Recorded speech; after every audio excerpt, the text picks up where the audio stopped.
नमस्कार, मैं हूं सपना और आप देख रहे हैं पी न्यूज़ भारत। सांसद प्रतिनिधि प्रेम शंकर लोधी ने लगाया लोधी समाज को प्रताड़ित किए जाने का आरोप। विधायक अनिल सिंह को लिया आड़े हाथों, तो क्या पुरवा में बाबा की चलती नहीं? आइए देखते हैं राजेश चौधरी की रिपोर्ट।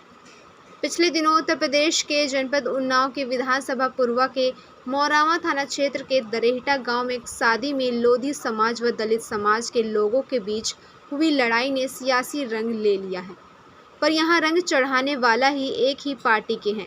पुरवा क्षेत्र में सांसद साक्षी महाराज के प्रतिनिधि प्रेम शंकर लोधी ने यहाँ के स्थानीय विधायक पर दो गंभीर आरोप एक प्रेस कॉन्फ्रेंस में लगाए हैं। उन्होंने दो मामले उठाते हुए लोधी समाज के साथ पक्षपात की बात कही है। प्रेम शंकर का तो यहाँ तक कहना है कि एक मामले में साक्षी महाराज ने पैरवी की, पर उनकी चली नहीं। इसके साथ ही उन्होंने बछौरा में राशन डीलर की दुकान आवंटन को भी पक्षपातपूर्ण बताते हुए कहा कि यहाँ पहले सांसद ने जिसे कोटा आवंटित कराया था, उसके बाद भी किसी दूसरे को आवंटित करा दिया गया। बताते चले कि दरेहटा गांव में एक शादी समारोह में दलित समाज व लोधी समाज के बीच मारपीट हुई थी, जिसमें मौरावा पुलिस द्वारा SC/ST का मामला दर्ज किया गया था और बछौरा में एक लोधी कोटेदार को आवंटित कोटे को निरस्त कर दूसरे लोधी समाज के व्यक्ति को आवंटित किया गया। प्रेम शंकर लोधी के अनुसार इन दोनों मामलों में सांसद साक्षी महाराज ने अपना हस्तक्षेप किया था, पर उनकी चली नहीं। वैसे प्रेम शंकर लोधी ने पूरे प्रदेश में लोधी समाज के साथ भेदभाव होने का आरोप लगाया है। उन्होंने क्या कहा अपनी प्रेस वार्ता में, आइए देखते हैं। उन्नाव जनपद में नहीं, पूरे प्रदेश में लोधी समाज ने भारतीय जनता पार्टी को 93% मतदान किया और आज की तारीख में हमारा लोधी समाज का वोटर भारतीय जनता पार्टी का बेस वोट माना जाता है। और उसके बाद भी यहाँ के कुछ जो नेता हैं उनके माध्यम से नाजायज तरीके से लोधी समाज को परेशान किया जाता है। एक उदाहरण दरेहटा का है। दरेहटा में देव यादव और वहाँ के जो वर्तमान प्रधान हैं उनकी अपना आपस में रंजिश होगी, वो कहीं आए होंगे, उनका निमंत्रण होगा या कैसे भी आए हों।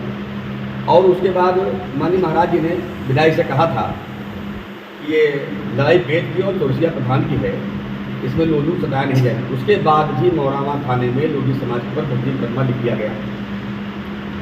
और एक उदाहरण यहाँ का बछौरा का है। एक आनंद लोधी कोटेदार है जिनका कोटा सस्पेंड हुआ। सस्पेंड होने के बाद फिर बहाल कर दिया गया। बहाल करने के बाद उन्होंने DM से कह के दोबारा जांच लगा दिया, जबकि वो कोटा माननीय महाराज जी ने बहाल कराया था। उसके बाद भी उसकी पुनर्विवेचना लग गई। तो इससे साबित होता है कि हमारा समाज परेशान किया जा रहा है, ऐसा नहीं होना चाहिए।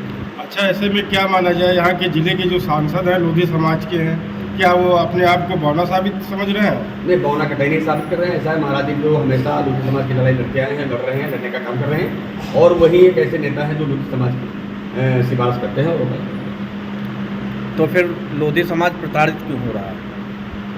अब प्रताड़ित क्या बताया जाए, इसके हम क्या कह सकते हैं। लेकिन कुछ नेताओं को ये कहना है, अब चाहे वो मुहान हो, चाहे भगवंत नगर हो, चाहे उन्नाव हो, हर जगह की यही शिकायतें आ रही हैं। नहीं, जब ऐसा है पूरा लोधी समाज 93% आप बता रहे हैं कि वोट भी करता है भाजपा को, और भाजपा में ही लोधी को इस तरीके से लोधियों को परेशान किया जा रहा है, उनके ऊपर मुकदमे लिखे जा रहे हैं, तो ऐसे में साक्षी महाराज कहाँ पर अपने आप को खड़ा साबित कर रहे हैं? ठीक, लेकिन फर्जी न मुकदमे लिखे जाए, जाहिर मुकदमे लिखे जाएँ तो इससे बेटर होगा। चाहे लोधी समाज हो, चाहे जिस समाज के फर्जी मुकदमा लिखा जाए तो इसका समाज में संदेशा लग जाता है।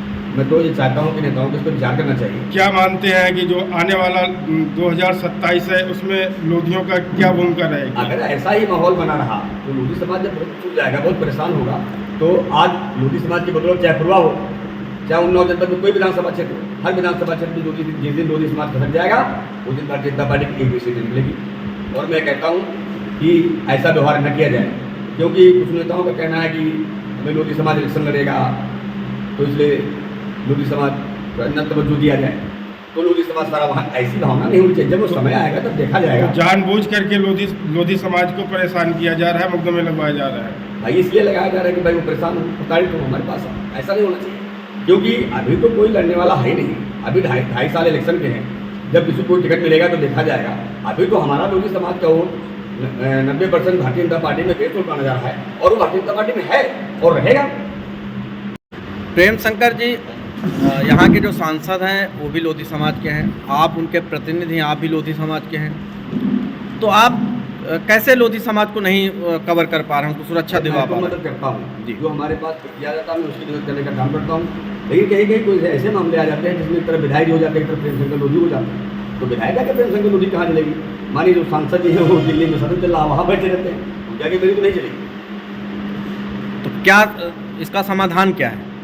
कोई सोचा है आपने कि इसका समाधान क्या हो सकता है? समाधान एक बड़े नेताओं को इसमें सोचना चाहिए कि भाई जब लोधी समाज भारतीय जनता पार्टी का बेस वोट है तो पता ही न किया है, न देश के प्रसार न किया जाए।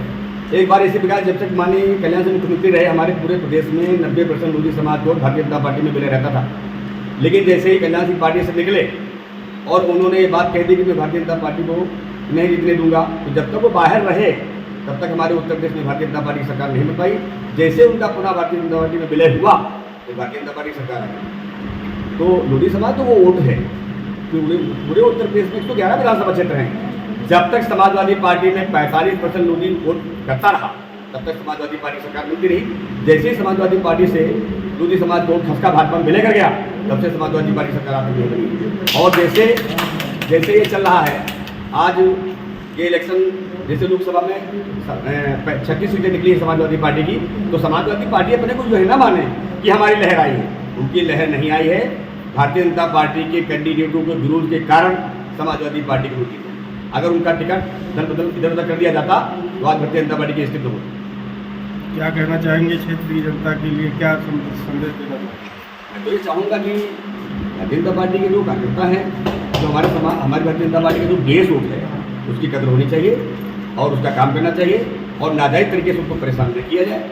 ये मेरी इच्छा माननीय मुख्यमंत्री से कहना चाहता हूँ इस डिबेट के माध्यम से इस पर विचार किया जाए कि भारतीय जनता पार्टी को वोट जो बेस वोट है वो खसकने न पाए और उसकी जितनी। चार के प्रस्तुत करता है बाबा मोतेश्वर क्रिकेट एकेडमी व हॉस्टल। क्रिकेट प्रशिक्षण के लिए शीघ्र प्रवेश लें। प्रवेश हेतु संपर्क करें मोबाइल नंबर 8765432343।